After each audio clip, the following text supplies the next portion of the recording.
السلام علیکم جی، اجمل جامی آفیشیل میں آپ کو خوش آمدید کہتے ہیں۔ آج اتوار ہے 19 اکتوبر 2025 جب یہ خاکسر آپ سے مخاطب، اور یہ ہمارا یوٹیوب چینل ہے اجمل جامی آفیشیل۔ عرفان پٹھان کا بھائی ہے یوسف پٹھان، خود بھی کرکٹ کھیلا، انڈیا کو ریپرزینٹ کرتا رہا۔ یہ گیا مغربی بنگال میں، تو وہاں ایک بڑی تاریخی مسجد کے سامنے کھڑے ہو کے اس نے تصویر کھنچوائی، اور وہ تصویر اس نے سوشل میڈیا پہ جاری کی۔ اب 2-4 دن ہو چکے اس تصویر کو جاری ہوئے۔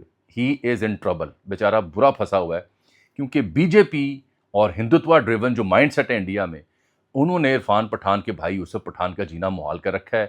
نہ صرف اس کا، بلکہ وہ جس مسجد کے سامنے کھڑا ہے اس کے اوپر آفیشلی بی جے پی کی قیادت کہہ رہی ہے کہ یہ مسجد نہیں، یہ مندر تھا، اور مسلمان حکمرانوں نے یہاں مسجد بنائی ہے۔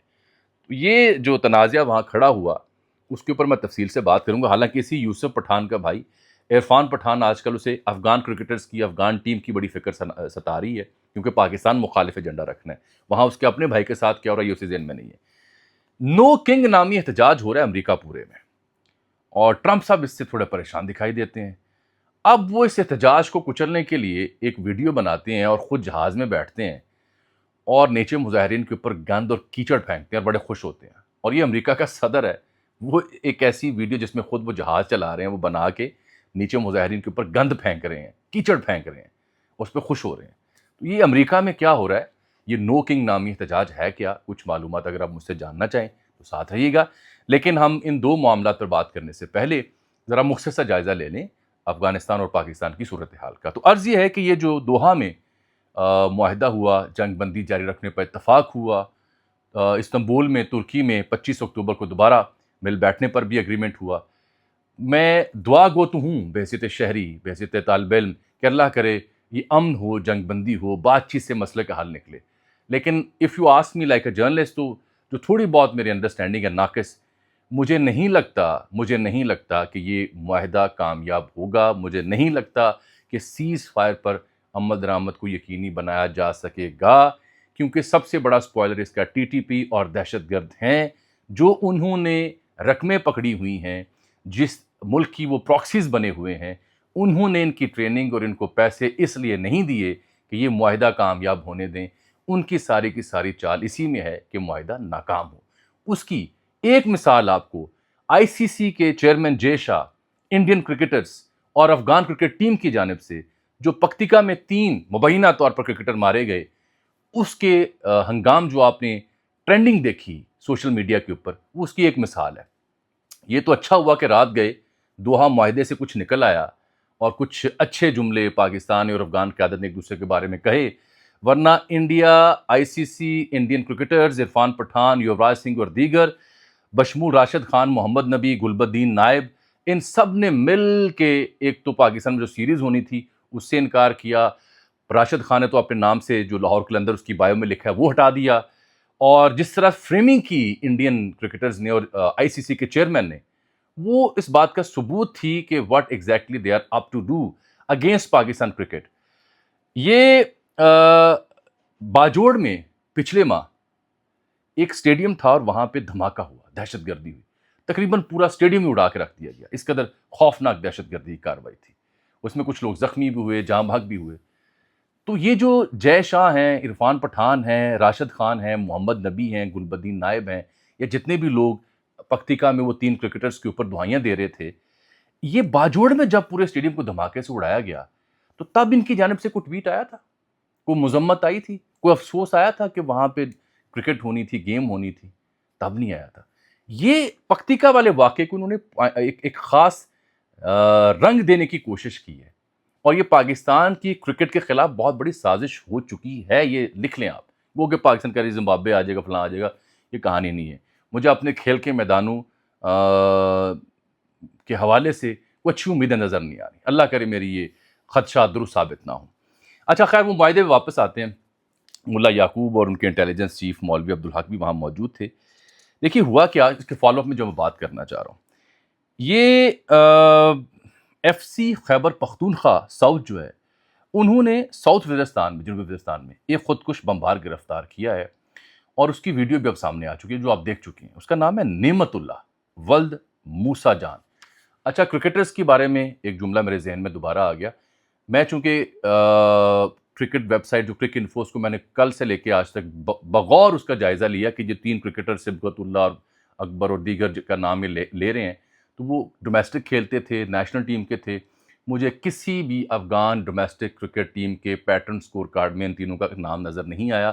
اصل سوال میرا یہ تھا، بار بار یہ تھا کہ اگر تو عام شہری کو جاں بحق ہوا ہے تو اس کی مذمت کی جانی چاہیے، لیکن جو جنازے طلوع نیوز دکھا رہا ہے خود، وہ جنازے کن لوگوں کے ہیں، اس کے بارے میں افغان میڈیا کیوں نہیں بتا رہا کہ وہ جو لوگ مارے گئے ہیں وہ کون تھے؟ آپ 3 کرکٹرز کے اوپر تو اپنی عمارت کھڑی کر لی، لیکن باقی لوگ کون تھے وہ نہیں بتائیں گے آپ کو. گل بہادر، حافظ گل بہادر کا چچا اس میں ایک شامل ہے. بہرحال یہ جو آج جنوبی وزیرستان میں واقعہ ہوا نا جی، ایک خودکش بمبار گرفتار ہوا ہے زندہ. اس کا نام ہے نعمت اللہ ولد موسیٰ جان، اور یہ کندھار کا رہائشی ہے، اور کندھار میں ہی ایک مدرسے کا یہ طالب علم رہا ہے، وہاں پہ حفظ کر رہا تھا، قرآن حفظ کر رہا تھا. اب اس کا جو انٹرویو سامنے آیا، کم عمر دکھائی دیتا ہے. یہ کہتا ہے مدرسے میں کہا گیا کہ جو پاکستانی فوج ہے اس کے خلاف جہاد جائز ہے، اور ہم 40 لوگ اسٹوڈنٹ جو ہیں وہ اکٹھے ہوئے اور ہم چپوار کے مقام سے پاکستان آئے. یہاں پھر ہم جنوبی وزیرستان پہنچے، وہاں طالبان کا مرکز تھا، کمانڈر کا نام اس نے بتایا عمر حماس، اور عمر حماس جو تھا وہ خودکش دھماکوں کی تربیت دیتا تھا. 3 ماہ تربیت پہ لگتے تھے، تو میں نے ابھی صرف 1 ہفتے کی ٹریننگ لی تھی، اور گاڑی پر خودکش حملہ کیسے کرنا ہے یہ ہم نے سیکھا. اس نوجوان بمبار نے یہ بھی بتایا کہ گروپ میں 20 لوگ شامل تھے جن کی عمر 18، 20، 22 برس تھی. اب یہ ایج بریکٹ آپ نوٹ کریں. اور انہوں نے کہا جی میں جب یہاں پہنچا پاکستان جنوبی وزیرستان اور تربیت ہو رہی تھی، تو دور سے جب مجھے اذان کی آواز آئی، جو کہ سیکیورٹی فورسز کی مساجد ہو سکتی ہیں، پولیس کی، FCC کی ہو سکتی ہیں، وہاں سے آواز آئی، تو یہ نوجوان کہتا ہے مجھے پھر احساس ہوا کہ یہ تو مسلمان ہیں، یہ بھی اذان دیتے ہیں اور نماز پڑھتے ہیں. تو آپ اندازہ کریں کہ وہاں جو 18، 20، 22 سال کا بچہ ہے، اس کے ذہن میں جو حفظ کرنے گیا ہوا ہے، اس کے ذہن میں ڈالا کیا جا رہا ہے؟ ایک یہ کہ جہاد ان کے خلاف جائز ہے، دوسرا یہ امپیکٹ دیا جا رہا ہے کہ ایز اف یہ لوگ جو ہیں یہ نان مسلم ہیں، یہ مسلمان ہی نہیں ہیں، کلمہ گوئی نہیں ہے. تو جب یہ تربیت آپ کر رہے ہیں اپنے مدارس میں، تو پھر TTP تو بنے گی، پھر یہ خودکش بمبار تو بنیں گے، اور ان کو پھر پیسے دینے والے بھی مل جائیں گے، اور یہ کسی بھی امن معاہدے کے خلاف بھی کام کرنے کو تیار ہو جائیں گے. اچھا، اس میں دلچسپ بات یہ ہے کہ یہ مدارس اور یہ خودکش بمبار ان کو انڈیا کی صورتحال نظر نہیں آتی، جہاں پہ جو میں نے یوسف پٹھان کی کہانی سنانے لگا ہوں وہ نظر نہیں آتی.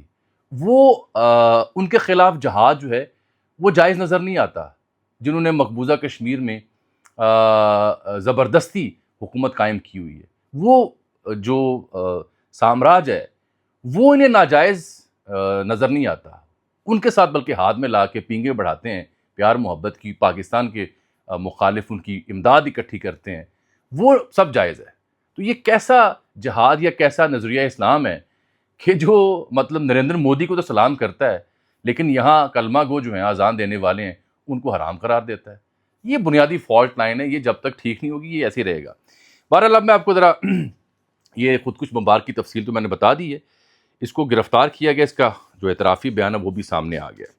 یہ آج ہی ایک اور بندہ ہے جمیل عرف ٹینک، یہ پنجگور میں اس نے کئی ایک دہشت گردی کارروائیاں کی تھی، وہ بھی گرفتار ہوا ہے، بلکہ اسے مار دیا گیا ہے. ایک خودکش حملہ ور پکڑا گیا، باقی کو مار دیا گیا. جو یوسف پٹھان کی کہانی ذرا وہ سننے لگے ہاتھوں. یوسف پٹھان نے 16 اکتوبر کو اپنی ایکس پہ لکھا. اچھا، یوسف پٹھان جو ہے یہ ویسٹ بنگال میں جو حکمران جماعت ہے ترنمول کانگریس، یہ ممتا بینرجی بڑی دبنگ خاتون ہے وہاں کی، اور مودی کو یا دیگر جو ان کے بڑے بڑے رہنما ہیں ان کو کھری کھری سناتی ہے. ممتا بینرجی کے اوپر میں کسی اور روز ویڈیو کروں گا. میں نے اس شخصیت کو بڑا اسٹڈی کیا، کافی انٹرسٹنگ کریکٹر ہے ان کا، رائز بھی اور ان کی وزارت اعلیٰ بھی. تو یہ جو ویسٹ بنگال میں جو حکمران جماعت ہے ترنمول کانگریس، یہ اس کے رکن پارلیمان ہیں یوسف پٹھان، جو عرفان پٹھان کے بھائی ہیں. تو یہ وہاں گئے ہوئے تھے ویسٹ بنگال میں، ایک علاقہ ہے مالڈا کا، مالدہ کہہ لیں یا مالڈا کہہ لیں، جسے کسی زمانے میں انگلش بازار بھی کہا جاتا ہے. تو ویسٹ بنگال سے مراد میری یہ کولکتہ والی جو ریاست ہے جو بنگلہ دیش کے پاس لگتی ہے. تو یہاں یوسف پٹھان وہاں پہنچے تو ایک جگہ ہے مالڈا میں جہاں مسجد ہے جس کا نام ہے ادینہ مسجد، ادینہ. تو اس نے ادینہ مسجد کے سامنے کھڑے ہو کے اس کے لان میں اس کی دیواروں کو دکھایا تصویر میں، اور بڑا خوبصورت ٹویٹ اس نے کیا کہ یہ تاریخی مسجد ہے جو 14ویں صدی میں مسلمان جو حکمران تھے یہاں پہ سلطان سکندر شاہ، انہوں نے کو 1373 یا 1375 میں یہ بنائی تھی، اسے آباد کیا. اور اس وقت یوسف پٹھان لکھتا ہے کہ اس وقت یہ بھارت بھر کی خطے کی سب سے بڑی مسجد تھی، بڑی تاریخی اور شاندار مسجد ہے. اگر آپ گوگل کریں گے ادینہ ماسک تو آپ کو اس کی کئی ویژولز نظر آئیں گے. اور انہوں نے کہا جی یہ جو مسجد ہے یہ تعمیر جو مسلم فن تعمیر تھی اس کا شاندار شاہکار ہے، آرکیٹیکچر گرینجر ہے اس میں جو نظر آتا ہے. یہ اس نے ٹویٹ کیا یوسف پٹھان نے، تو بنگال کے اندر جو بی جے پی کا آفیشیل ایکس ہینڈل ہے، آفیشیل بی جے پی کے آفیشیل ایکس ہینڈل سے جواب دیا گیا یوسف پٹھان کو اور کہا گیا کہ یہ مسجد نہیں ہے، یہ ادیناتھ مندر ہے، جسے ہم ادینہ مسجد کہتے ہیں. انہوں نے کہا کہ یہ ادیناتھ مندر ہے، مندر. اور پھر وہاں پہ بحث شروع ہو گئی کہ یہ مندر تھا، یہ مسجد تھی، بالکل ویسے جیسے بابری مسجد یا پھر تاج محل کے حوالے سے بھی بی جے پی کی ایک اپروچ پائی جاتی ہے. اس کے بعد لوگوں نے وہاں پہ جو آرٹیفیشل انٹیلیجنس کے ٹول ہیں ایکس کا گروک، اس سے پوچھا کہ بھائی یہ مسجد تھی یا مندر. تو جو ایلان مسک کا گروک ہے یا ایکس کا جو آرٹیفیشل ٹول ہے، اس نے ابھی تک کی معلومات کے مطابق تو جو صارفین تھے ان کو جواب دیا کہ نہیں، یہ مسجد ہی تھی، یہاں مسجد بنائی گئی، ادھر کوئی مندر نہیں تھا. اور یہ مسجد کی جو طرز تعمیر ہے وہ بتاتی ہے کہ مسلمانوں نے اسے تعمیر کیا تھا. لیکن بی جے پی بضد رہی کہ یہ ادیناتھ مندر ہے جو مسلمانوں نے گرا کر اس کے اوپر مسجد قائم کی ہے. تو یہ افغان طالبان کو، راشد خان کو یا ملا یعقوب کو یوسف پٹھان کے ساتھ جو واردات پیش آئی ہے وہ نظر نہیں آئے گی. وہاں اس بیچارے کی زندگی خطرے میں چلے جائے گی، وہ معافیا مانگتا پھرے گا، ہو سکتا ہے ٹویٹ بھی ڈیلیٹ کر دے، لیکن وہ نظر نہیں آئے گی کیونکہ وہ مودی کی جو چمچہ گیری ہے وہ جائز ہے ان کے مذہب میں، ان کی تشریح میں. پاکستان کے کلمہ گو وہ ناجائز ہیں، ان کے خلاف جہاد کی تربیت مدارس میں دی جاتی ہے. یہ یوسف پٹھان کے ساتھ صورتحال پیش آئی. اب ذرا ٹرمپ کی بھی کہانی سن لیں. ٹرمپ صاحب کے خلاف امریکہ بھر میں ہو رہا ہے نو کنگ مظاہرہ. اچھا، اس میں اسپیسیفکلی میں اگر کہوں کہ ٹرمپ کے نام کے ساتھ نہیں ہو رہا تو یہ غلط نہیں ہوگی. یہ اصل میں امریکہ میں ایک موومنٹ ہے جسے کہتے ہیں 50-51، 50 ریاستیں، 50 احتجاج، ایک نعرہ. تو یہ جو مطلق العنانی یا بادشاہی سٹائل ہے، ڈکٹیٹرشپ کا سٹائل ہے، طرز حکومت کا، اس کے خلاف ہو رہی ہے.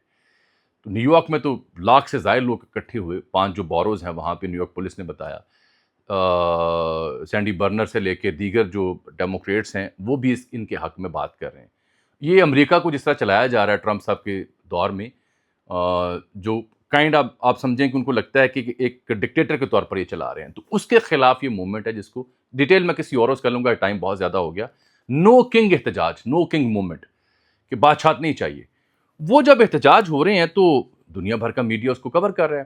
ٹرمپ صاحب نے ایک اے آئی ویڈیو کہیں ان کے پاس پہنچی یا بنوائی جس میں وہ خود جہاز میں بیٹھتے ہیں، ہیلمٹ پہنتے ہیں، اور ہیلمٹ کی بجائے بلکہ تاج نہیں ہوتا بادشاہ والا وہ پہنتے ہیں اور جہاز اڑا کے لے جاتے ہیں. نیچے جو لوگ کھڑے ہیں نیو یارک میں دیگر جگہوں پہ احتجاج کر رہے ہیں ان کے اوپر گند پھینکتے ہیں، کیچڑ پھینکتے ہیں، شٹ پھینکتے ہیں اور وہ ویڈیو پوسٹ کرتے ہیں. مطلب یہ ایک صدر ہے دنیا کی سپر پاور کا، سب سے بڑے ملک کا طاقتور ترین صدر ہے، اور یہ اے آئی سے بنائی گئی ویڈیو کے ذریعے مظاہرین پر گند اور کیچڑ پھینک رہا ہے. یہ جو مینٹیلٹی ہے یہ انفارچونیٹلی اب دنیا بھر میں اس طرح کی ہی حکمران آپ کو دکھائی دیں گے. پاپولسٹ رائٹ ونگ کی رائز آپ کو نظر آئے گا. جو جمہوری سو کالڈ سسٹم تھے وہ کچھ دہائیوں میں فلاپ ہوئے، ڈیلیور نہیں کر سکے، تو اب یہی چیزیں آپ کو دکھائی دیں گی. جانے سے پہلے میں اہلیان کراچی کو خبردار کروں گا، وہاں اطلاع ملی ہے کہ مردہ جو مرغی کا گوشت ہے وہ ہوٹلز میں اور بریانی اور جو باربیکیو شاپس ہیں وہاں سپلائی کیا جا رہا ہے. تو ذرا دھیان سے، بیماری سے آپ بچیے گا. ایک اور معاملہ میں آپ سے شیئر کرنا چاہ رہا ہوں جانے سے پہلے، وہ جڑا